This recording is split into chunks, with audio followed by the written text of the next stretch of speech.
नमस्कार साथियों, आज हम बात करने वाले हैं कि पिछले 10 साल में 3 सबसे बड़े मौके जो कि विपक्षी पार्टियों ने गलती की थी। ये 3 सबसे बड़ी गलतियां क्या थी? यदि इन तीनों गलतियों को विपक्षी पार्टियों ने नहीं की होती तो आज विपक्ष पार्टी की सरकार होती और वहीं पे मोदी गवर्नमेंट आज विपक्ष में खड़ी होती। 3 सबसे बड़ी गलतियां जो कि विपक्षी पार्टियों ने की थी, वो गलतियां क्या थी और वो गलती कब हुई थी? ये गलती 1 या 2 साल में नहीं हुई थी, ये पिछले 10 सालों में विपक्षियों के द्वारा 3 सबसे बड़ी गलतियां की गई थी। उसी गलतियों के ऊपर आज के वीडियो में चर्चा करने वाला हूं। यदि ये 3 गलतियां विपक्षी पार्टियों ने नहीं की होती तो आज कांग्रेस पार्टी सत्ता में होती और वहीं पर बीजेपी पार्टी विपक्ष में खड़ी होती। तो आज हम विस्तार से वर्णन करने वाले हैं उन 3 सबसे बड़ी गलतियां जो कि विपक्षी पार्टियों ने गलतियां नहीं की होती तो आज इन्हें इंडिया अलायंस नामक महागठबंधन बनाने की कोई भी आवश्यकता नहीं होती। आज ये सत्ता में होते और मोदी गवर्नमेंट विपक्ष में खड़ी होती। तो वो 3 सबसे बड़ी गलतियां क्या थी, उसी गलतियों के ऊपर हम विस्तार से चर्चा करने वाले हैं। मेरी आपसे गुजारिश है कि अगर अभी तक आपने इस चैनल को सब्सक्राइब नहीं किया है तो आप जल्दी से इस चैनल को सब्सक्राइब कर लीजिए और बेल आइकन को दबाना न भूलिए। चलिए चलते हैं विपक्ष के द्वारा पहली गलती। दोस्तों, ये पहली गलती तब है जब मोदी सरकार हाल ही में अपने केंद्र में अपनी सत्ता को जब हासिल करके आती है तो उसके द्वारा गवर्नमेंट के द्वारा जो पहली गलती होती है वो गलती होती है जनवरी 2015 से लेकर के जून 2017 के बीच में। ये जो 18 महीने का जो समय था, इसमें मोदी गवर्नमेंट ने 2 सबसे बड़ी गलती हुई थी। वो गलती ये थी कि इन्होंने अपने 2 इलेक्शंस दो राज्यों में ये अपना इलेक्शन हार चुके थे, अपनी सरकार गंवा चुके थे। पहली थी नई दिल्ली और वहीं पर दूसरी थी पश्चिम बंगाल। नई दिल्ली में आम आदमी पार्टी ने जिस तरीके से बीजेपी को हराया था, बीजेपी पूरी तरीके से टूट चुकी थी और वहीं पर जिस तरीके से ममता दीदी की सरकार ने पश्चिम बंगाल में बीजेपी को हराया था, वहां पर भी बीजेपी पूरी तरीके से टूट चुकी थी। क्योंकि हाल ही में केंद्र में आई नई पार्टी जो अपने 2 राज्यों में इलेक्शन हार जाती है, उसके लिए सबसे बड़ा ये कारण था। लेकिन ये 2 ऐसे मौके थे जहां पर कांग्रेस पार्टी को इन दोनों मौकों पर सुधार करने की जरूरत थी, लेकिन कांग्रेस पार्टी इस मौके को सुधारती नहीं है, इसे पूरी तरीके से बीजेपी के लिए छोड़ देती है। ये 2 मौके थे जब बीजेपी अपने इन्वेस्टिगेशन करने के बाद ये पता लगाती है कि वो कैसे अपने इलेक्शंस को हारी है, तो अपनी कमियों को पूरी तरीके से वो उसे सुधारने में लग जाती है। वहीं पर जो कांग्रेस पार्टी थी वो किसी भी तरीके से इन मुद्दों में खड़ी नहीं होती है और यही सबसे पहली चूक होती है कांग्रेस के द्वारा। इसके बाद दूसरा मौका आता है जब 2017 से लेकर के दिसंबर 2018 के बीच में। ये दूसरा ऐसा मौका था, ये वो मौका था जब हमारे देश में नोटबंदी मोदी गवर्नमेंट ने लाई थी। जब नोटबंदी हुई थी उसके 6 महीने के बाद जब इलेक्शंस हुए थे, इस इलेक्शंस की मार ये थी कि मिडिल क्लास और गरीब परिवार के जो लोग थे ये मोदी गवर्नमेंट के खिलाफ हो चुके थे, जिसका सबसे बड़ा कारण रहा कि मोदी गवर्नमेंट ने अपने 4 राज्यों में इलेक्शंस हार चुके थे।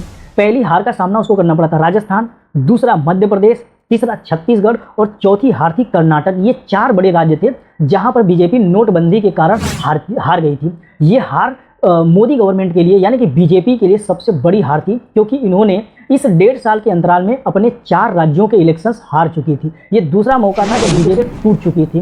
क्यों? क्योंकि वो नोटबंदी के मार को पूरी तरीके से सह नहीं पाई थी, क्योंकि जनता जिस तरीके से मोदी गवर्नमेंट के अगेंस्ट खड़ी हो गई थी, ये मोदी गवर्नमेंट से बड़ी चुनौती बन चुकी थी। इसका कारण ये भी रहा था कि मोदी गवर्नमेंट गुजरात में अपनी सत्ता जाते जाते बचा पाई थी। आंदोलन भी चालू हो चुका था गुजरात में, जो कि बीजेपी के लिए एक बुरा साबित हुआ था। ऐसा मौका था जब विपक्षी पार्टियों को इस मौके को भुनाने की पूरी जरूरत थी, लेकिन वहां पर भी पार्टी ने इसे अपने हाथ से जाने दिया था, जिसका परिणाम ये रहा कि मोदी गवर्नमेंट ने इसे हार, जो कि उसकी सबसे बड़ी हार थी, इसे उन्होंने सबक लेते हुए धीरे धीरे अपने इस हार को, अपने कारण को जानने के बाद वो अपने कारण को और धीरे धीरे मजबूत करते चली गई। जो भी उसकी कमियां थी उसने उस कमियों को काफ़ी अच्छे तरीके से पूर्ण कर दिया, जिसका परिणाम ये था कि एक बार फिर से 2019 में बीजेपी की सरकार वापस सत्ता में आ जाती है केंद्र में। यह दूसरा ऐसा मौका था।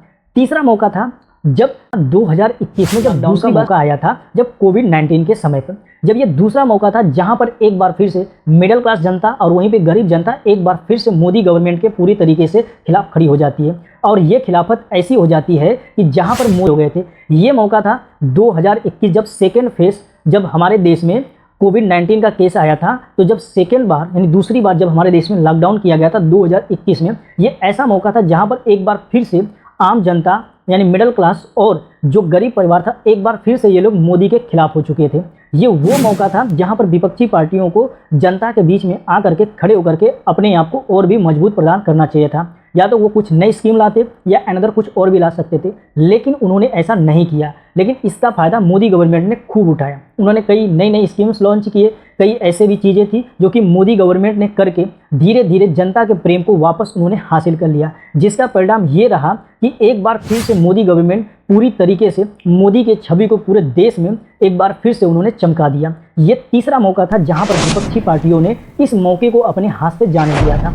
ना तो इन्होंने जनता के बीच में जाकर के कोई कार्य किया और ना ही इन्होंने जनता के प्रति कोई सहयोग रखा था, जिसका कारण ये था कि मोदी ने किया तो लोगों ने मोदी का काफ़ी अच्छा गुणगान गाया और ये बीजेपी के लिए फायदा रहा। ये तीन ऐसे मौके थे जहां पर विपक्षी पार्टियों ने गलती की थी। यदि ये तीन गलतियों को विपक्षी पार्टियों ने सुधार लिया होता तो आज इन्हें इंडिया अलायंस नामक महागठबंधन बनाने की जरूरत नहीं पड़ती। ये बड़े आराम से सत्ता में आ सकते थे, खास तौर से कांग्रेस पार्टी। लेकिन ये तीन ऐसे मौके थे जहां पर जब जब बीजेपी नो बॉल मिला तब तब फ्री हिट समझ करके बीजेपी के बल्लेबाज, जहां पर दो बल्लेबाज सबसे प्रमुख थे, एक छोर पर बैटिंग कर रहे थे नरेंद्र दामोदर दास मोदी, तो वहीं पर दूसरी तरफ बैटिंग कर रहे थे योगी।